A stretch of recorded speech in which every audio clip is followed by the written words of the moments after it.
Fala galera, bora aprender hoje sobre retângulos, tá? Já ia falar triângulos, hoje será retângulos.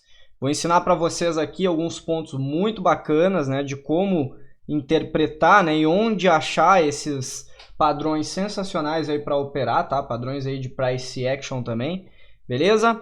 Então eu vou usar aqui uma ferramenta poderosíssima para poder mostrar e ensinar para vocês, tá? A ferramenta do qual eu falo é esta aqui, ó, um maravilhoso Paint, sei lá como é que se pronuncia.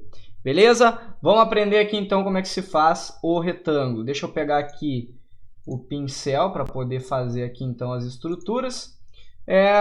Vamos iniciar pelo seguinte, pessoal. A gente tem lá uma tendência de alta, beleza?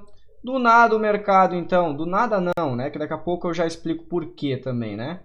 Aí o mercado começa a zigue-zaguear, tá? Começa a zigue-zaguear. E aí corpo, sombra, né? Vai ter de tudo aqui dentro, tá? Então a gente vai lá, vai marcar esse caixotezinho, beleza? Vai fazer esse caixotezinho aqui, marcou, né? Esse é o primeiro passo, né? Identificar que de fato a gente tem essa lateralização, acumulação, distribuição, retângulo, caixote, tanto faz, tá? Identificar essa região. Então a gente vai poder, né, nessa situação aqui, buscar algumas consequências, né? O futuro aqui pode literalmente ir para qualquer lado, inclusive para o lado. Ele pode continuar lateralizando, o que não vai nos proporcionar nenhuma entrada. Ele pode romper para cima, seguindo essa tendência aqui, tá? Mas aí eu vou explicar quando isso vai ocorrer com maior frequência, tá? Então, a primeira possibilidade é justamente essa, né? A de continuar fazendo o que ele já está fazendo, tá? Que é lateralização, né? Então, se ele está andando de lado, ele pode continuar fazendo isso. Essa é a primeira hipótese que a gente tem, tá? Primeira hipótese que a gente tem. Então, vamos anotar aqui. A primeira hipótese, então, que a gente tem...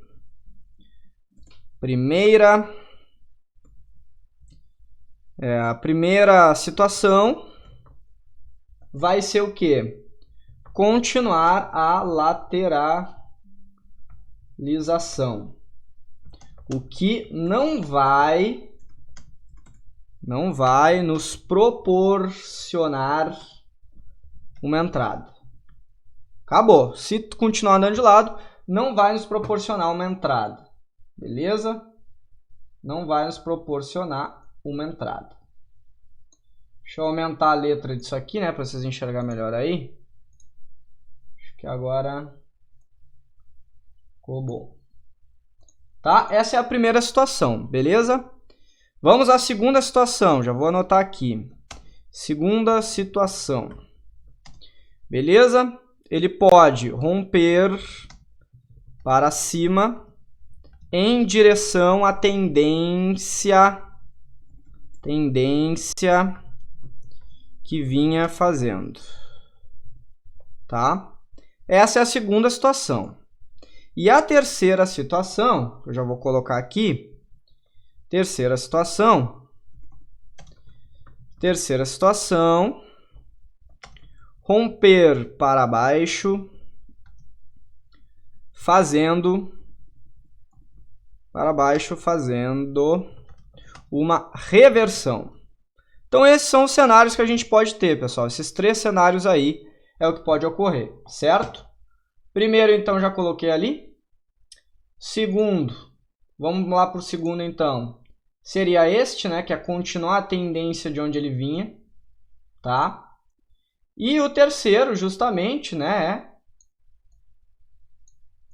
fazer uma reversão, tá? E aí aqui entra um detalhe interessante, tá, pessoal? Aqui entra um detalhe interessante. Para a terceira situação, né, justamente, né, quando é que tende a fazer a terceira situação? Digamos que tu tem uma Fibonacci, tá? Tem uma Fibonacci e aqui em cima, nessa região aqui onde atingiu, seja justamente o teu alvo, tá? Seja justamente o teu alvo. Se tu tiver uma Fibonacci, então, ali, aí aí a coisa, né, justamente pode sim fazer uma reversão, tá? Então, tu tem uma Fibo ali naquela situação, ó, até fiz uma retração aqui de 38.2, né? Então, assim, pessoal, se tu tem uma Fibonacci projetada e ali é o teu alvo, né? Aí, galera, nessa terceira situação aqui, não sei se eu vou conseguir arrastar agora. Opa! Nessa terceira situação, tende a ocorrer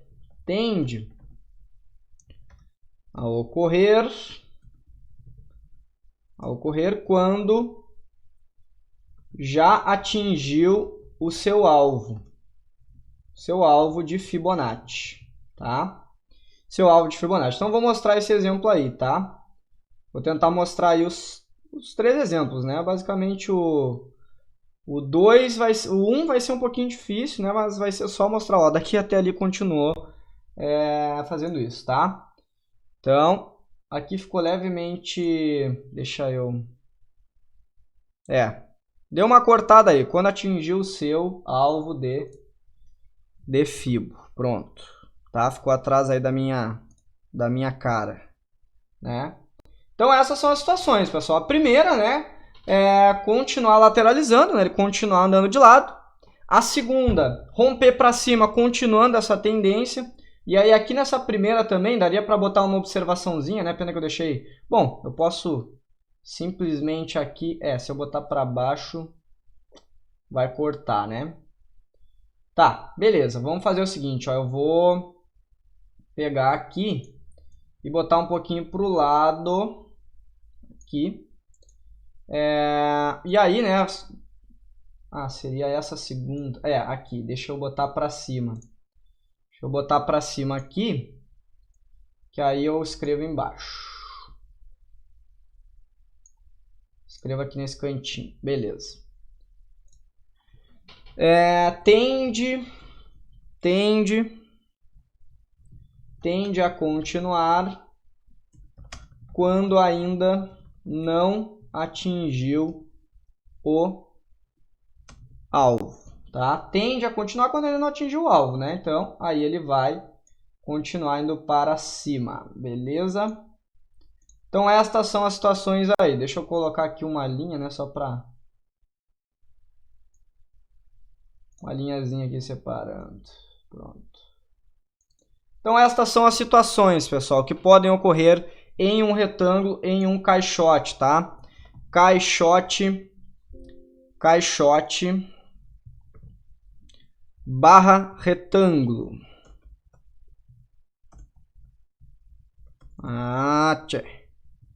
Retângulo, tá? Caixote retângulo, então. Então, vamos dar uma analisada lá no gráfico, tá?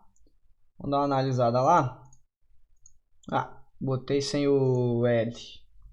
Que coisa.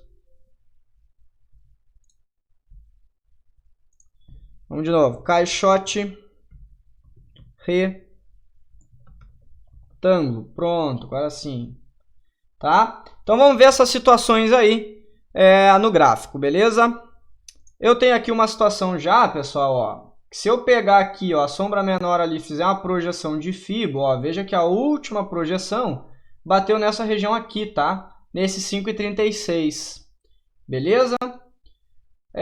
Então, o que aconteceu aqui, né, pessoal? Como ele bateu lá no último alvo, ó, e fez essa consolidação juntamente com o final lá da Fibonacci, essa região é extremamente importante, né? Porque pode ocorrer uma reversão, tá? Justamente reversões ocorrem quando atinge o último alvo de Fibonacci, ou consolida, ou faz, sei lá, uma leve retração, mas o mercado tende a virar naquele local, tá? Tende a virar nesse local aí. Show? Então, beleza, ó, rompeu. Aqui, de fato, né, ele fez aqui um bom volume. Vamos ver se foi um volume acima da média. Vou botar aqui uma média móvel empilhada. Aqui, em vez de... aqui. Em vez de ser no fechamento, vai ser no indicador, tá? Viu que ali tinha volume, mas é no indicador. Vamos procurar aqui o indicador, então. Volume vol, avança e conclui, tá? Beleza? Só que eu vou botar aqui uma média 20 para ficar legal, ok? Tá lá a nossa média, ó, tá lá a nossa médiazinha. Vamos botar aqui uma espessurazinha e botar uma cor aqui de verdade, não esse azulzão aí fraco, né? Então olha aqui, né, pessoal? Aqui já teve um volume anterior, ó, bem próximo da média e aqui teve um volume bom também próximo à média, tá? Veja que o volume vinha caindo, ó, vinha caindo, né, nessa consolidação até que entrou volume, tá? Entrou bastante volume ali. E aí o mercado rompeu. Então aqui nesse local, pessoal, nesse local aqui vocês teriam uma oportunidade de compra, tá? E veja como antecipa, né, a sua entrada, ó. Beleza, aqui deve dar uma quantia bela de pontos também no dólar, ó, dava 18 pontos, mas pô, olha quanto subiu, né? Subiu 55 pontos somente até o meio-dia, né? E depois continua subindo durante o dia. Nem sei quanto subiu aqui, tá? Nem sei quanto que subiu ali. Então aqui era uma ótima oportunidade justamente nessa aqui quando bateu no alvo de Fibonacci, né? E fez essa consolidação, esse caixote, esse retângulo, tá? Então aqui está um dos exemplos. Vamos dar uma avançada aqui, né? Esse caso aqui seria qual ali na nossa regrinha? Ó, seria a terceira situação, né? Que é essa aqui, ó. Tá mais ou menos descrita aí, ó. Terceira situação, romper para baixo, né? Só que lá foi o contrário, né? Rompeu para cima, né? Fazendo uma reversão. Então aqui estava subindo, bateu no alvo, reverteu. Lá é o contrário, estava caindo, fez a consolidação, o caixote e rompeu para cima, tá? O inverso sempre é válido, galera. Então tende a romper, tá? Tende a ocorrer quando já atingiu o seu alvo de Fibonacci, beleza? De Fibonacci. Então ali a gente tinha um caso, né, que era justamente o terceiro, né? O terceiro. Vamos ver aqui então. A tendência continua, tal. Aqui, durante a tendência, ó. Vamos ver aqui se bateu uma Fibo também. Vamos diminuir aqui. Vamos ver. Vamos tentar projetar ela para ver o que a gente consegue fazer. Pegando do fundo ali. Dia aí que subiu forte, né? Teve um último alvo de Fibo lá, ó. Qual era a Fibo aqui, ó? O pivô era daqui até aqui, ó. Sem considerar o corpo, bateu no alvo lá em cima, tá? Vamos botar aqui um pivôzão. Beleza? Então lá era o último alvo, galera. E aqui teve uma consolidaçãozinha, ó. Durante a tendência, né? Ó, o mercado vinha subindo forte, consolidou, né? Entrou nesse caixote aqui, nesse retângulo, rompeu, ou seja, aqui a gente teria uma outra oportunidade, tá? Aqui a gente teria uma outra oportunidade. Só que aqui seria qual o caso daqueles que a gente viu ali, né? Seria a segunda situação, ó, romper para cima em direção à tendência que vinha fazendo, ó, tá? Tende a continuar quando não atingiu o alvo. Não atingiu o alvo, né? Já tinha atingido outros alvos, beleza, sim, né?